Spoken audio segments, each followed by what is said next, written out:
Hello everyone, welcome back to my YouTube channel. I am Michael Buckoff from BetterTOEFLScores.com. I'm going to help you level up your TOEFL writing and speaking skills with real examples, expert feedback, and proven strategies. Today, I want to show you exactly why one of my students scored 22 out of 30 on the TOEFL Integrated Writing task and what he could have done to score 24 points or higher.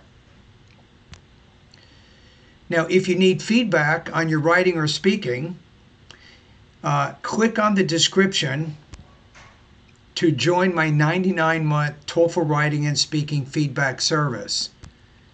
You'll get expert corrections and personalized advice, just like I'm showing you in today's video. So let's jump in.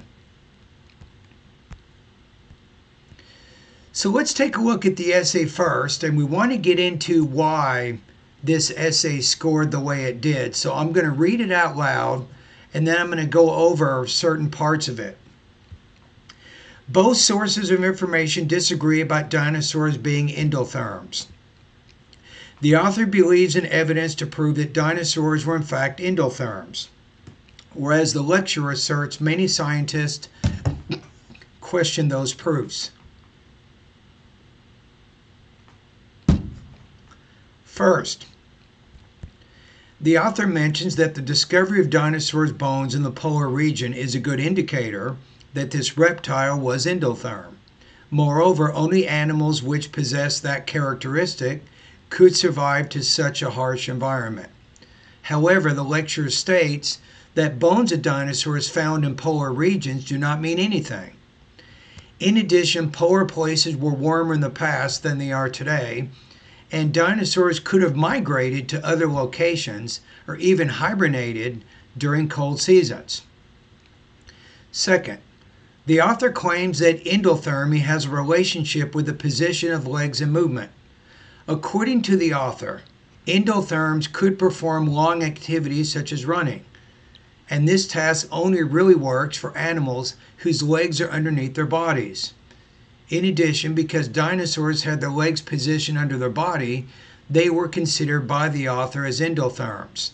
The lecturer, however, cast doubt on the latter argument, stating that the fact dinosaurs had high energy meant for running does not mean they were endotherms. Then lecturer adds that the position of dinosaurs' legs could be for sustaining its body weight. Third, according to the author, bones of endotherms normally contain Haversian canals. The author mentioned that these canals allow animals to grow faster and were present in those dinosaurs' fossils. The lecturer agrees that dinosaurs had Haversian canals. Nevertheless, she says that they possess growth rings. These features alternate their period of growth during cold weather. As a result, because endotherms do not change their growth rate according to the environment conditions, dinosaurs were not endotherms. Okay, so let's break this down into some rubric categories. So why is the writer scoring around 22? Why not at 24? Let's talk about the task fulfillment. So the student indeed addresses all 3 points from the lecture and clearly contrasts them with the reading. However, the explanation, especially in the second paragraph, could have been clearer and more precise. Organization. The structure is solid, right? Each paragraph handles one reading point and the lecture's counterpoint. Transition words like first, second, third, they help guide the reader to understand the organization of the ideas. But the paragraph endings are abrupt, and some comparisons lack smoothness. Language use. And to me, this is probably the most serious of all the issues, bringing it down. So several grammar and phrasing issues reduce clarity. So when I'm reading the essay, I can feel that this is a non-native speaker writing with an accent. That's how it feels like to me. Examples include bones, does not mean anything, should be do not mean anything. So be careful about subject-verb agreement. The next sentence is, it's really kind of like a translation issue, I think. It's pretty serious because dinosaurs had their legs under their body that were endotherms. That's a garbled sentence grammatically. You have they possess grow rings, should be they possess growth rings. So I think that these language use issues, they lower the overall quality of the fluency and the language control, I think, of the writer. Grammar mechanics, again, I gave around 3 out of 5 on this. So the grammar errors do not block understanding, so I can understand what the writer is saying, but they do make the writing feel unpolished. Small issues, subject-verb agreement, awkward phrasing. The awkward phrasing to me is a pretty big issue because it kind of signals what I call the lack of automaticity with language use, where the student doesn't have, I think, a natural sounding vocabulary and grammar in certain parts of the writing, and that's going to hold it back from getting that 24. Now let's take a look at a revision of the same essay. So this revision or version would probably score 29 to 30 points. So you'll notice that it's going to sound a little bit more natural, and when we get to the second paragraph, I think the comparisons between the information in the reading and the lecture will be clear. The reading and the lecture discuss whether dinosaurs were endotherms, animals that can regulate their internal body temperature.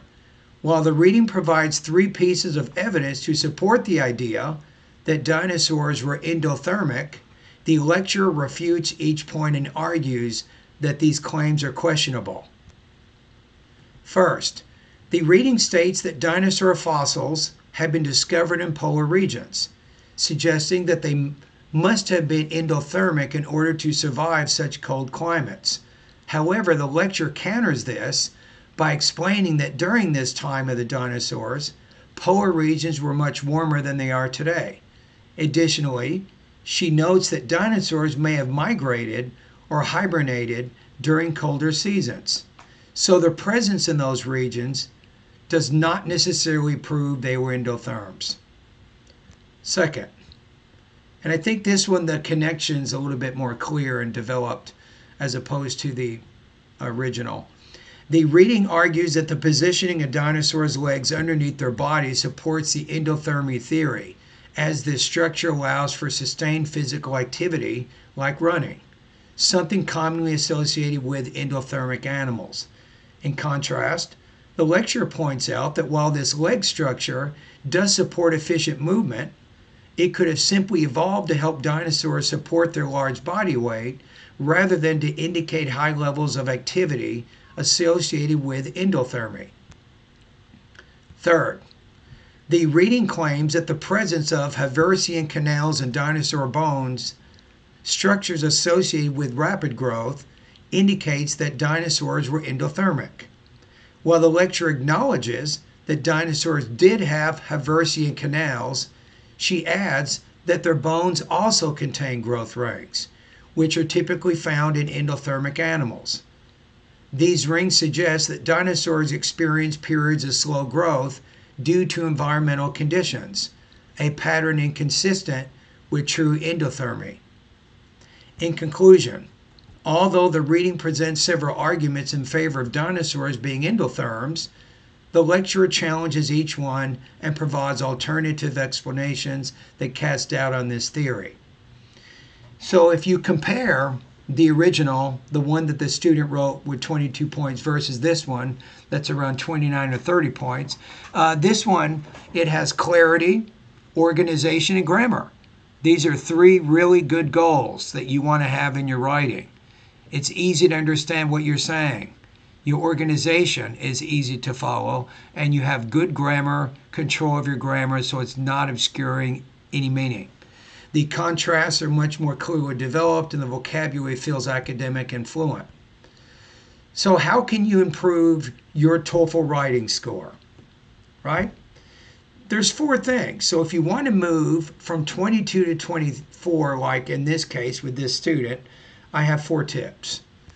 Number 1, as you're doing your writing practice, and you should be doing TOEFL writing practice regularly, Reading your sentences out loud helps you catch awkward or confusing parts. If it doesn't sound natural, it probably is not written clearly. I think that's important. Tip number 2, fix your grammatical errors, such as subject-verb agreement.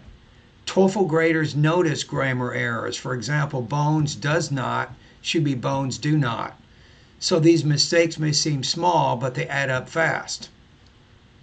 Tip 3, make contrast clear. Always clearly show how the lecturer disagrees with the reading. Use phrases like, however, the lecturer argues. In contrast, the lecturer points out. Tip 4, get expert feedback. Don't try to go it alone. Expert feedback can help you identify patterns in your writing and give you customized strategies to fix them fast. Now, one thing I didn't point out in the video, but I did point out to the student, is he's having some problems distinguishing among articles, a, and the. So sometimes he's not sure when to put a definite or indefinite article in front of the nouns that he's using. So because I identified that pattern, that problem in his writing, I emailed him and gave him some specific practice exercises to help him improve his knowledge of the article usage in English grammar. Get your TOEFL essays reviewed. Click the link in the description to join my TOEFL writing and speaking feedback service for just $99 a month. I'll personally score and review your work just like I did in this video. So in this video, if you think I've helped you, give it a like. Subscribe to my channel and comment below with your most recent writing score. I'd love to hear where you're at. And don't forget, the best way to improve is with consistent writing practice, smart revision, and personalized feedback. So click on that link in the description and let's raise your score together. Thank you for watching. I'll see you in the next video.